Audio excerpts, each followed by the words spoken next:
Hello, it's me. Hi, it's Lucy, and today we're going to be doing my Hi, it's Lucy, and today we're going to be doing my 2022 TBR. So every year I do a video like this where I list off books that I want to complete that year, and every year I fail. So you would think after, 5 years of doing this, I would stop, but no, I just try and make it easier on myself and I still fail. So last year I listed 10 books. I read 4 of them. So this year we're trying something slightly new. I don't know, we're adding stakes this year. So this year I'm choosing 6 books. That's only 1 book every 2 months. If I cannot do this, I need to stop doing this video. If I do not complete these books next year, and I do a 2023 TBR, you are all allowed to, do something, figure it out amongst yourselves.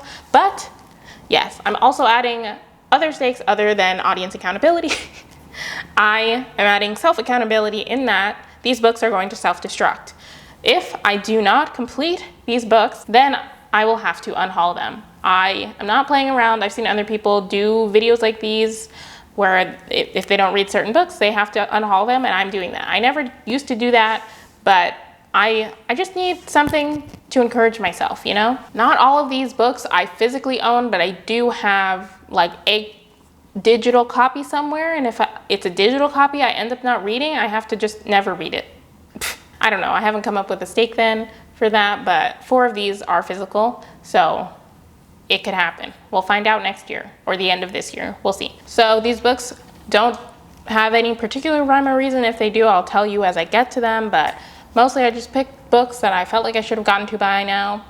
And if I don't get to them this year, it means I really didn't want to read them, which is a possibility. So let's get going. Hello, this is Future Lucy here to tell you that this video is sponsored by me and my channel survey. I'm here to tell you to take my channel survey. Tucker has joined us to also tell you to take my channel survey. It is linked down below, and all the questions are optional. I would really appreciate if you took the time to fill it out though and answer the majority of the questions though. And yes, let's get back to the video. Thank you so much. Goodbye. So the first book on this list is Vicious by V.E. Schwab. I have read 2 books by V.E. Schwab so far, / Victoria Schwab. 3. I read that Monster duology, the Monsters of Verity duology, and I read the 4. I don't even know how many. I read a couple of books by V.E. Schwab / Victoria Schwab. This one I feel like is the most beloved, and it had a sequel that came out a couple years ago that people weren't expecting and has mixed reviews. It's on the back of this actually. But, I want to read this book. It sounds the most interesting to me of her books. So I do want to read this. If you don't know what it's about 2 college roommates who have a shared interest in discovering about how near-death experiences can change people. And they both end up having one, both get like powers or something. And one of them ends up going to jail, and this picks up like 10 years after. And the one who's in jail gets released, and I think he starts looking for the other one or something. I don't know. But that's my basic synopsis from what I've heard on the internet. I try not to let too many people tell me synopses or like hear too many synopses because I want to still have some surprise in here. I don't know, maybe that was the whole book I just told you, but Carnival by Stephanie Garber. This, I don't know if I would have ever picked this up on my own. I got this from a subscription box when I used to get them regularly. Yeah, it came with a little note thing. Probably also came with a sticker. Yeah, sticker. So if I don't like this or if I end up not reading it, I will probably sell it with the sticker. But yeah, this is a YA book that follows a girl. They live in this place where Carnival comes like once a year, I want to say, and the main character's sister ends up getting taken by the Carnival. I don't know what it is exactly. And so like the game is to try and find her.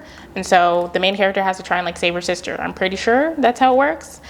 I could have made up that synopsis. I don't really know. I didn't really feel like reading the Inside Destruct that deeply because I'm lazy. So yeah. The Anthropocene Reviewed by John Green. This is the newest book I think on this list.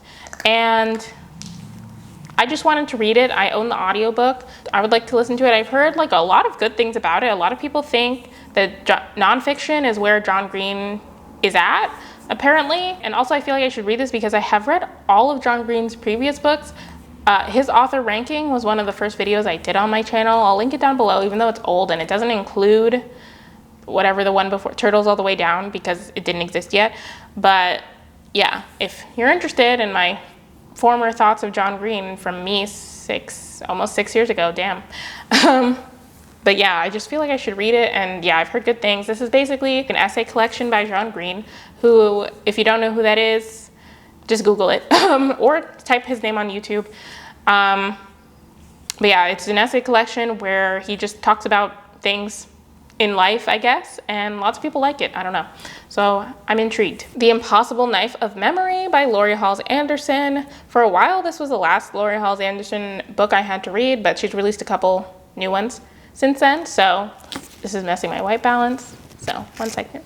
This is better, I think. Yes, this is the oldest book, I believe, on my physical TBR, so I would like to read it. I think, since I haven't read it in the past 6 years, maybe I wouldn't like to read it as much as I think I do. But this follows a girl who lives with her dad who's dealing with PTSD, and it just follows their lives. They have just moved back to their hometown after her father has been moving them around a lot because of his mental illness. So we just follow the main character like dealing with that. Trigger warning, short fictions and disturbances by Neil Gaiman. I have the ebook for this. I would like to read it. I used to be on a quest to read all of Neil Gaiman's books, and I'm still sort of kind of on that quest. It's kind of fallen by the wayside, but you know, let's hop back on the train. This is what the title suggests. It's just a bunch of short stories, like creepy, horror adjacent, I guess, short stories. And so I'm intrigued to read it. Last but certainly not least, this is a book that I took from last year's list because I need to read it. It is Becoming by Michelle Obama. Do I need to give a synopsis for this? I feel like I didn't give a synopsis last year either, but it's Michelle Obama, former First Lady Michelle Obama's memoir. She talks about her life, what it was like to before she became First Lady, what her life was like, what her plans were, how those changed when her husband ended up running for president and becoming president, and yeah, just her life.